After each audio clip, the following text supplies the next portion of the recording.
Good evening. My name is Odie Hawkins, and once again, we're here to give you a rendition of moments. I say we because Zola Salena-Hawkins is going to be sitting right here. Yes, I am. And we can get into this. Yes. We've been doing a series of little... Hello to everyone. Yeah. Get you some libation and a snack, maybe. Yeah, snack, you know. We're trying to create a little homey kind of thing here to talk about buying books, and that's the main reason. But we also have little subcurrents going on, and just before the program was talked about earlier in the day, we talked about what is it? Who was it? Who was it? When you asked me who was responsible for getting you involved in writing for your life. Writing for your life. I've been writing for my life. Right. And I always refer to this lady, Dr. Margaret Burroughs, who was the founder of the DuSable Museum of African American History, the first in the country way back in the 50s. She was my high school teacher. I'll get back to her in a minute, but the person who predated Dr. Margaret Burroughs was my daddy. And you call him daddy, don't call him father. No, he was never, he made the distinction between fathers and daddies. A father made you do what you had to do, made you do what he wanted you to do. A daddy let you do whatever you wanted to do, so long you didn't get caught doing it. Okay, now, the reason that this character became an intriguing character for Zola is because it's one of the few people I can tell the truth about that sounds almost fictional. Yes. So, I'd like to say that I owe him this, and I think he would appreciate it. I owe him this. When we started talking about your daddy, what was he like? First of all, he was a very young man when I was born. He was 18 years old. My mother was 16. And he was very young when he died. I think it was in his 40s when he died, when he was killed. But we'll get to that toward the end of this. He was born in Yazoo City, Mississippi. That side of the family was. I can trace my thing back to about southern roots. At Yazoo, Mississippi on my father's side, Helena, Arkansas on my mother's side. So two southern branches. I'm not wrong. I was told by all three of my uncles, Uncle Eugene, Uncle Eddie, and Uncle Percy, that my father was the cause of the family being forced to move out of Yazoo, Mississippi, because this is like 1930 something, right? 31 or 32. Well, okay, I was born in 37, so this happened prior to him coming to Chicago. The story goes that he had been active with a young lady in the city of Yazoo, Mississippi, and he was a black man, of course, and the person he was being active with was a white woman in Yazoo, Mississippi in the 1930s. So they had to get up out of there, according to, like I say, according to my uncles and everybody else who knew about the story. Right. Now, why would you want to have your whole family uprooted because you did something that was socially unacceptable? And his thing about these matters were, whatever it is I do is almost unacceptable by everybody else, but not unacceptable to me. Right, it's all about honey. It's all about honey. Yes.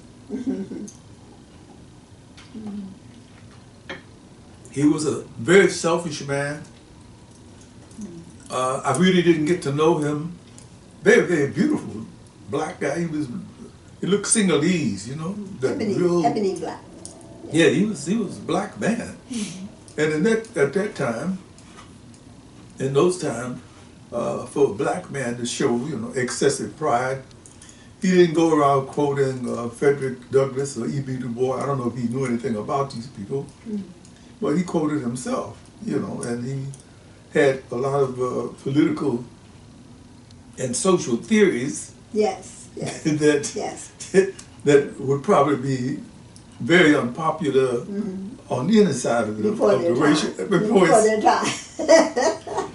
I mean, he was out there before his time and unrepentant about it. But I'm jumping a little bit ahead of myself. He and my mother got married at 16 and 18. They were a young couple, totally unprepared to become parents. So me and my sister were like raised by one teenager, because my father, my daddy, immediately absconded when I was born. As a matter of fact, according to my mother, he was never very much on the scene most of the time anyway, so it wasn't a surprise. What was the popular statement that men would make when women got pregnant? Why you get yourself pregnant? Why you get yourself pregnant? She got herself pregnant. Yeah. First with me and then with my sister. So that was the common phrase, that women got themselves pregnant. For some reason, they were a very interesting couple to watch because we were all growing up together. It was almost like they were older sister and brother who could not get along together. They could not get along together, but they couldn't stay apart. They fussed. Love, hate. Yeah, they fussed, and then they fought. I mean, then they fought, and then they, well, you know what I'm saying. They had arguments. Right. Vicious arguments. They fought physically. She was not a big woman, but she held her own because I think my mother was bipolar, and she could fight with anybody. He might. I like when Martha Ann said that Lillian loved to fight. Okay, that's what Martha Ann. My mother was about 4 feet 11, and in her later years, she looked like a fire hydrant, and she had a punch she could punch you. They couldn't stay apart. They couldn't stay together, and I really didn't get to know him because he was always flitting in and out. He never did anything for me. Gave you a pen. He gave me a ballpoint pen when I graduated from grammar school. There you go. That's interesting. He did. Yes, he did. He did that. And he gave you a couple of cookies whenever he bought a box of cookies. Selfish man. He got the cookie box first, and then he gave me a couple. Okay, I guess you could. Yeah, how generous. And he gave you a joint. Well, okay, she's remembering all the things. So he did give you something. But I'm jumping a little bit ahead. The joint came in later because he was always high. Like Louis Armstrong, who was reputed to smoke a joint a day to keep the doctor away. He smoked a joint a day, a few a day to keep the doctor away. Like W.C. Fields, right? With the young man. The young man comes to the door and he says, "Is my dad at home?" And the maid or his wife says, "But I don't know. Who are you?" And he tells them who he is. And he says, "Go down and ask him if he drinks." And she comes back and says, "No, he says he doesn't drink." "Send the boy away. He couldn't be a son of mine." Right, there you go. This was my daddy. He discovered that I was a little bit puritanical to him because I wasn't smoking weed. And on one occasion, I put some in an ashtray to burn it, to have the smoke like you use sage. Right. And he came home to his room where he was rooming, and oh, you smoking my weed? I said, "No, I was just burning it in the ashtray." "Oh no, that's not the way you do that." So he rolled us a nice joint. Nice daddy, huh? Okay. Yeah, well, I was 15, something like that. Everybody in Chicago smoked something or did something, but not with your parents. Not with your dad. Not usually. Well, anyway, we got high and went down to the old Rumpus Room on 58th Street. Remember that one? The Rumpus Room, the Chinese restaurant. And of course, for the first time, weed smoker, I had a ferocious appetite. Plus you were a teenager. Yeah. Okay, so little weed plus being teenage hormones. Okay. You know, I just ate up everything. Not only that, he got the waiter to give him an extra empty glass with some ice in it, and he poured me some margarita or whatever it was. So I'm sitting up and I'm kind of tipsy and high. But that's later on in time. I'm going back and forth. He went to jail when I was 8 years old. He went to Statesville Penitentiary, Joliet, Illinois, for 5 years and 8 months for a $10 robbery. To show you how equal justice is. And I went to visit him, and that's really when I got to know him. Going back and forth, we would sit down at this table. At the time, they had a long table. Right. The convicts, the prisoners sat on this side, and it was low, so people, if the guard at the end of the table, sitting up on like a little throne, if he turned his head for a bit, you could see stuff fly back and forth across this. It didn't have a separation. It was just a full. It's just a full glass panel ran the length of the table. I never will forget it. It wasn't a high glass then. It was just very low glass. You could. They allowed the children to be hoisted above the table and kiss your father. They had taught me how to slip money into his mouth, which I did. And years later, we joked about me kissing him for 5 years while he was in jail, but I never did the same thing when he got out. It was a different thing.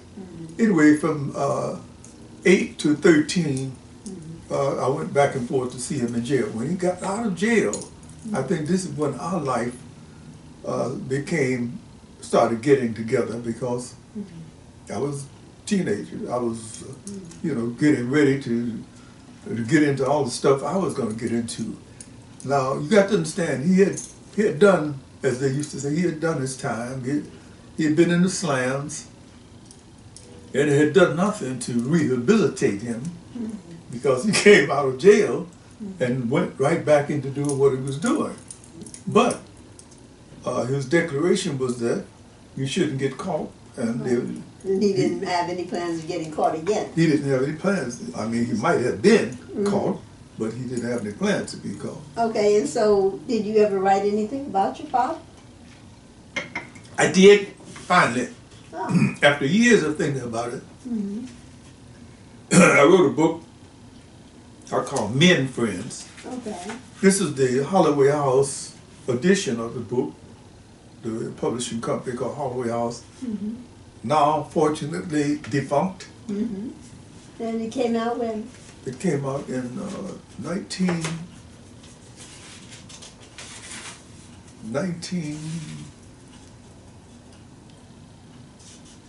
published by Holloway House, 1989. Okay. Yeah, it was published the first time in 1989. Zola and I got together and had it reissued by the Authors Guild back in print. What do they call that? If you had a book published and the book was about to go out of print by no fault. Or was out of print, yeah, that they would. You could have it republished by. Right, yeah, through Our Universe at that time. Okay, so Our Universe, with a cover by Zola, Salena-Hawkins. Yes. The three people on it, I call the book Men Friend because I've read a lot of books about women friends. Women friends.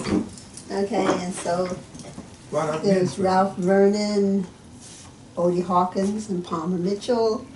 Palmer Mitchell from high school, who played football with Odie. And they all knew each other in Chicago. We were sitting in Ralph's backyard. Yeah. Hey man, give us a cover. Give me a cover for a book. Okay, the only thing is that when they reissued the book, they used the same font, basically, or information from the Holloway House books. And the Holloway House books never worried about editing. Never worried about it. Okay, or correcting typos or anything like that. So consequently, the book has a new cover, but it has the old information from the Holiday House. And I've picked about 10 or 12 friends that I've known over the years, some better than others. So I think it's an unusual book in that it is about friends and what they've meant to me and so forth. This man deserves a whole book of his own, and someday I think I might get around to that, because he had social and political ideas that were way way off the mark, way off the track. For example, he had some very interesting theories about America. Right. About America. He was not a member of any organization or any group. He didn't support the NAACP. He didn't. He wasn't for urban black, this and that. He was an individual who was, he was on his own. Okay.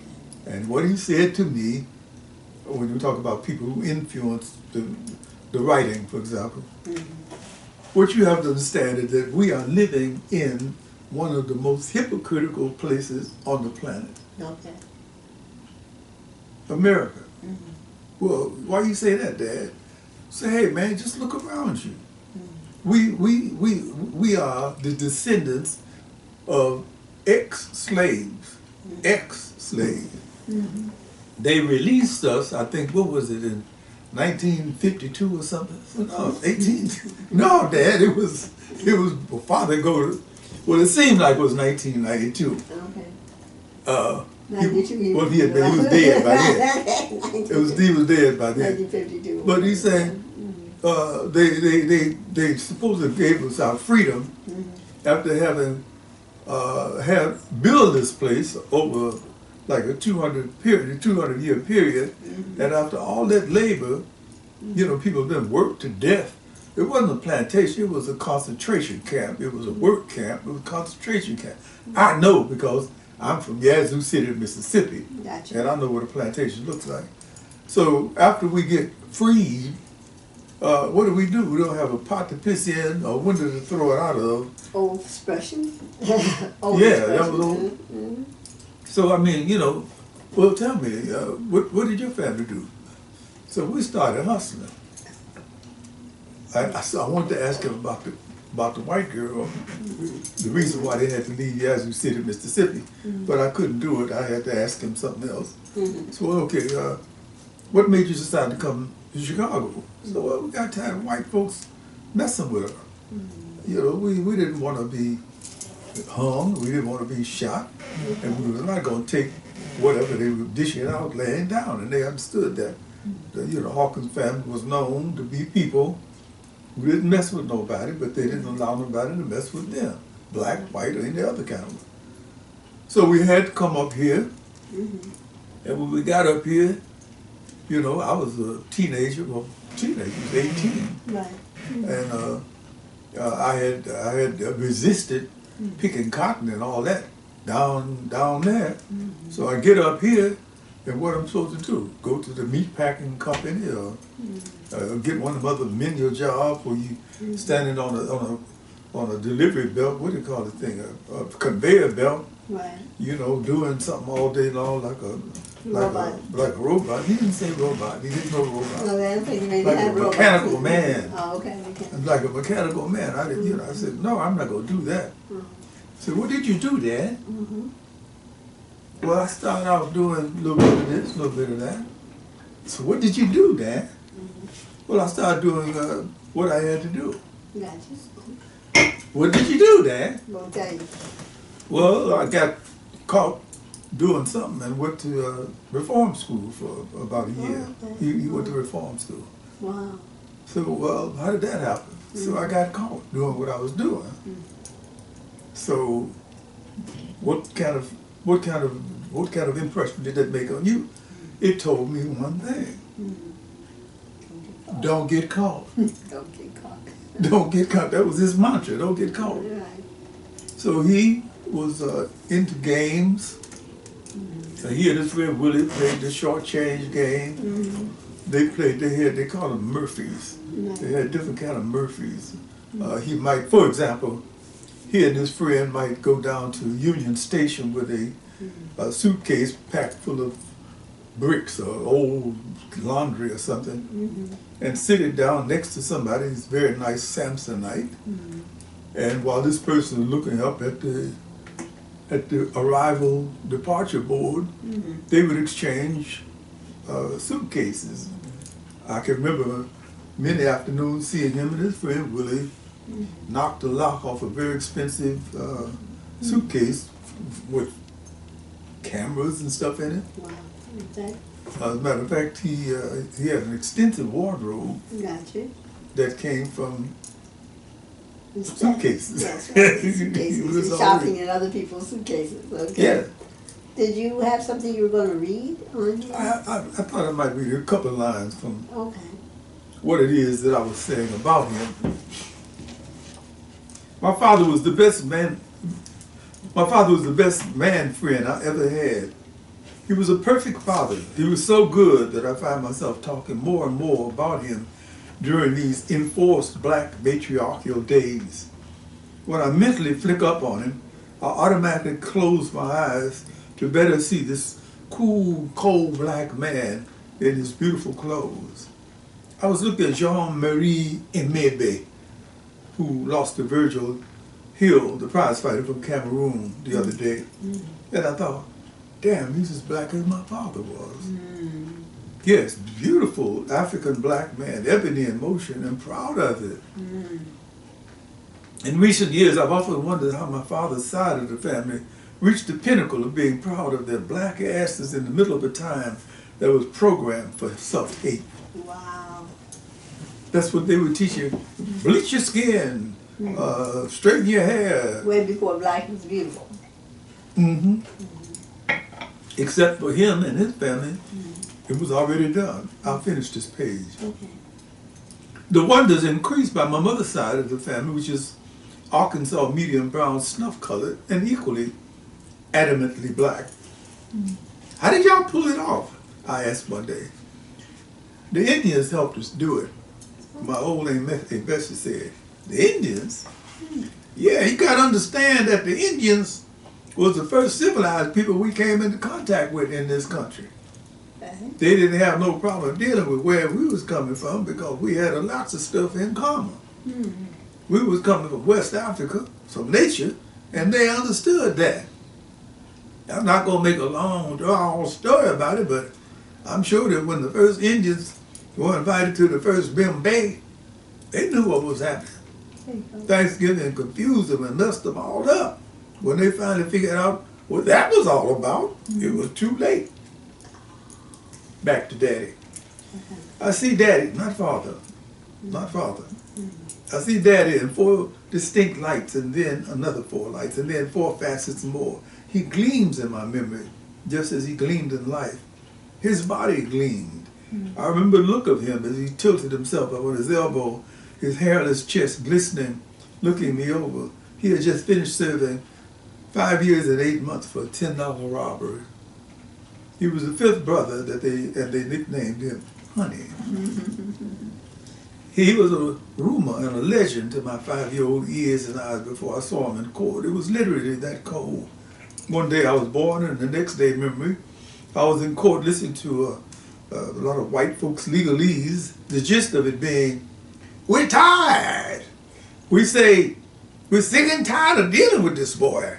We're going to have to sock him away, give ourselves a vacation from the likes of him.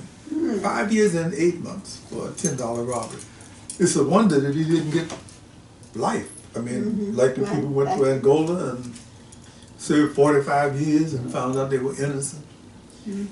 Anyway, I could go on and on about what he was like as a storyteller, which was immense. And I think that's what the Hawkins men, they're famously or infamously known for their storytelling. I think that runs in the family. Yeah. I think it runs in the family. Amarish.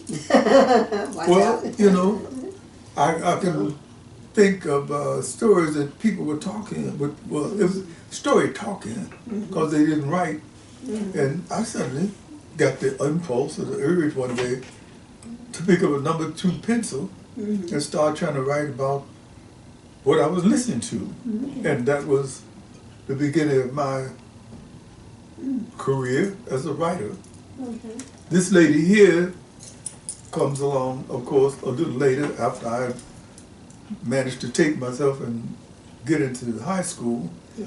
My father was not pro-education except for street education. Right. I wanted to get a diploma. So he suggested, yeah, go ahead. You know, do that if you want to spend your time. But I can tell you one thing. I'm having more fun when you say. But he thought about it a while. I said, yeah, they got some pretty girls in school. Huh? Okay, So, all about the girl thing. All about the girls. To make a long story short, as they say, I was at DuSable High School in 1952, and I was in my first year, second year, I was a sophomore. And the big thing at the time was if you wanted to, you know, make it with a cutie pie, Right. you wrote her a little note, a little love note. I'm walking down the hall with a friend of mine. He sees a little young lady he'd like to get to know better. And she said, oh man, you know, I really like to, I'm gonna get to know. So write her a note. I don't know how to do that, you know, so I'll do it for you. How much you charge me? $1. Okay, when am I gonna get it? In the morning. So I started off with the love letter writing business, which is where I traced my my life as a professional writer. I became a professional writer. Yes. I wrote ordinaries for $1, extraordinaries for $2, exotics for $3, and outrageous for $4. I didn't get a lot of business for outrageous. So, Honey's son, the entrepreneur. Entrepreneur, absolutely. Yes. Honest. Honey's son, yeah, entrepreneur. I was honest. Yes. My stipulation, which also made me a writing teacher, because I stipulated to the guy who wanted the note would have to copy it in his own handwriting. Now, when you get somebody who can barely write, he starts writing and he misspells words and stuff. You have to coach him, which I did. Right. But it worked. I'm in Dr. Marcus Burroughs' class, and she looked over my shoulder one afternoon and picked up this outrageous one that I was working on, the $4 one, and read it. She called me up to her desk after the class was over. She gave me instructions to go to a writing class that coming Friday.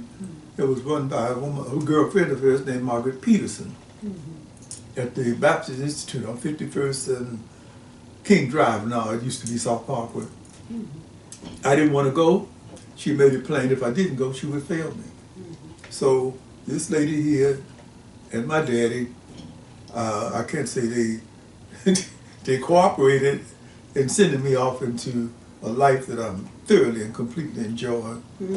But she was very supportive all her life. And She would be in the sense of the woman friend. my father was too, and her ending came naturally. I believe she died at something like 104, 106. And her big regret is that she's not learned how to skate backwards. Yeah, she was roller skating when I met her. Yes. As I understand it, because I got the news secondhand, my father also came to an end.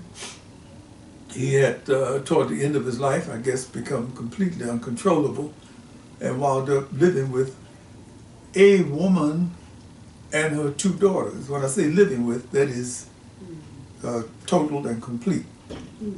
And according to the information I received, they had had a little pachanga, a little brouhaha, a brawl, and he was unfortunately stabbed in the heart with a barbecue fork.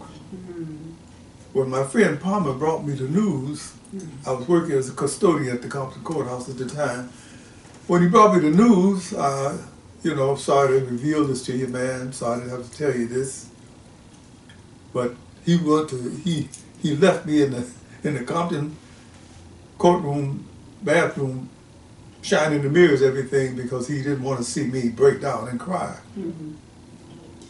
When he left out of the door, I looked in the mirror and started laughing so hard I did cry, Mm-hmm. because my daddy has gone out, as they say in Spanish, in salsa. Mm-hmm. He had gone out in his sauce. Mm-hmm. He went out the way I think he would want to go. He didn't get his heart broken. Mm-hmm. He got his heart pierced. Okay. And so you can get Men Friends on Amazon. And that's the truth. Okay, you can go to Amazon or Google Odie Hawkins, Men Friends, that's the book. And why would you say that someone should read Men Friends? I think it offers testimonials, you know how it is. People who are not really deeply into what friendship is supposed to mean will gain something from that, because all of the friends that I talk about here, not all of them are people that I loved and cherished and cared about deeply, but I was a friend to them. And they were a friend to you. And they were friends to me. Okay. In some cases, the relationship, I've been knowing Palmer, for example, for, as you said, since we were in high school, that's 60 or some years. We've been friends all the time. We've had disagreements. Mm-hmm. Ralph, the guy here on this side, died of diabetes a couple of years ago. And Ralph was always a very interesting character, and we were friends for as long as he was on this earth. So, which takes us back to our previous YouTube where we talked about health and taking care of yourself. So, all of us, to maintain friendships, long friendships, enjoyable friendships, must maintain our health. That helps. That helps. Mentally, physically, and emotionally. Emotional. Okay. That's it for this evening. Okay. His website is www.odiehawkins.com. Hope you liked this video. If you did, would you hit the button saying that you liked it? And subscribe. All right. See you next time. See you next time. Next Moments.